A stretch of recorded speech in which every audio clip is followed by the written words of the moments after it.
नमस्कार दोस्तों, मैं आलोक द्विवेदी, राजनीतिक रणनीतिकार और प्रचार सलाहकार।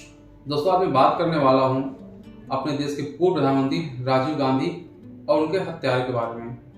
आप सबको मालूम होगा, जानकारी होगी कि सुप्रीम कोर्ट के निर्देश के बाद जो राजीव गांधी के 6 हत्यारे थे उन सभी को आज रिहा कर दिया गया है, जिनमें मुख्य थी नलिनी और उनके पति मुरुगन।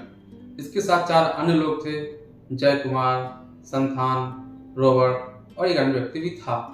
आज इन सभी को लोगों को रिहा कर दिया गया है। जेल से निकलते नलिनी ने कहा कि ये उनके लिए एक नया जीवन है। जाहिर सी बात, उनके लिए तो नया जीवन होगा ही होगा, क्योंकि वो तो एक हत्या की हुई है। हम सब जानते हैं कि 21 मई 1991 की वो घटना, जब राजीव गांधी तमिलनाडु के श्री पेरमगुदुर में एक जनसभा को संबोधित कर रहे थे। तब ये 6 लोग हैं, ये लिट्टे समर्थक हैं, जो श्रीलंका में एक आतंकवादी संगठन था। इन्होंने आत्मघाती हमले में राजीव गांधी की हत्या कर दी थी, और हत्या इसलिए की थी क्योंकि जब लिट्टे अपनी आजादी के लिए श्रीलंका सरकार के विरुद्ध लड़ रहा था, तब राजीव गांधी ने भारतीय शांति रक्षक सेना बना करके श्रीलंका सरकार की मदद के लिए भारतीय सेना को वहां पर भेजा था। हालांकि इस युद्ध में अपने 1200 सैनिक भी शहीद हुए थे। उसके बाद भारत सरकार ने अपनी सेना को वापस बुला लिया था, लेकिन चूंकि लिट्टे के दिमाग में बात बैठ गई थी कि राजीव गांधी ने श्रीलंका सरकार की मदद की है, इसलिए लगातार वो इस प्रयास में थे कि कैसे इसका बदला लें, और इसमें उनको सफलता भी मिल गई जब तमिलनाडु में रैली के दौरान उन्होंने उन पर आत्मघाती हमला करके उनकी जान ले ली।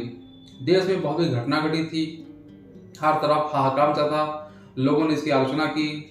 जो अमेरिका है, ऑस्ट्रेलिया, सभी की सरकार ने उस टाइम इसकी कड़े शब्दों में आलोचना की थी और लिट्टे की भी आलोचना की थी। उसके बाद लंबी कानूनी प्रक्रिया के बाद इन 6 लोगों को फांसी की सजा दी गई थी। हालांकि बाद में इनकी फांसी सजा माफ करके इन्होंने कह दिया गया, और अब सुप्रीम कोर्ट ने इनकी सजा को भी माफ करके इनको आज रिहा कर दिया गया है।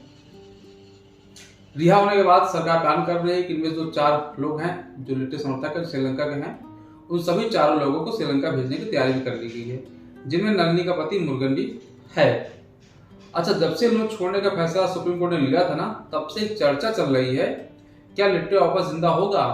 क्योंकि श्रीलंका में उस समय जब ये लड़ाई चल रही थी, लगभग 20 सालों तक श्रीलंका की सरकार, सेना और लिट्टे के बीच में एक खूनी संघर्ष विराम चला है। लगातार 20 साल तक लिट्टे ने वहां पर खून की नदियां बहाई। आज भी आप श्रीलंका में कभी जाइए, वहां के लोगों से बातचीत करिए, तो लोग उस दौर को याद करके सिहर उठते हैं। जिस तरह से इनका आतंक फैला था, अब उस पर काफी अब तो ऑलमोस्ट खत्म हो चुका है। श्रीलंका को इसमें पाकिस्तान और चीन ने जो हथियार दिए थे, उनकी बड़े सहायता से उन लिट्टे को सफाया किया। अपने सेना के जवान भी वहां गए थे, उन्होंने भी काफी लिट्टे समर्थकों को मारा। हालांकि उसकी वजह से भारत को नुकसान उठाना पड़ा और राजीव गांधी को अपनी जान की कीमत चुकानी पड़ी थी। आज ये सब रिहा हुए हैं, लोग चर्चा कर रहे हैं कि लिट्टे जिंदा होगा, लेकिन मुझे लगता नहीं लिट्टे दोबारा जिंदा होगा। लिट्टे को ऑलमोस्ट सफाया हो चुका है। हाँ, यदा कदा आपको कहीं कहीं भारत में भी या देश के दूसरे हिस्सों में भी कुछ लिट्टे आपको समर्थक मिल सकते हैं, लेकिन अब उनके अंदर की क्षमता बची नहीं कि लिट्टे को वापस जिंदा कर सके। दूसरा, अगर जिंदा लिट्टे प्रयास करेंगे तो ये लोग खुद भी जिंदा नहीं रहेंगे। आज तब 87 का दौर था, 91 दौर था, तब के समय कुछ और था, आज समय कुछ और है। आज ऐसा कोई संगठन बनाएंगे तो लिट्टे फिर वापस इनका बचना मुश्किल है।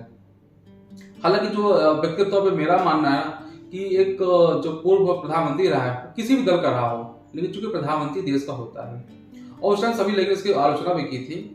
आज जिनको छोड़ा गया है, मुझे कहीं ना कहीं ऐसा लगता है कि शायद इनको नहीं छोड़ना चाहिए था, इनको फांसी दी जानी चाहिए थी। एक कठोर संदेश देश में जाता है इससे कि आपने गलत किया तो आपको बख्शा नहीं जाएगा। लेकिन जिस तरह से जो भी मानवीय आधार पर सुप्रीम कोर्ट ने, जो राष्ट्रपति ने इनकी जो याचिका खारिज की थी, अब इनको फांसी लेकिन नहीं दी जा रही, इनकी सजा माफ हो गई है, आज ये छूट भी गए हैं।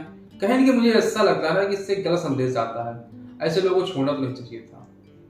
धन्यवाद।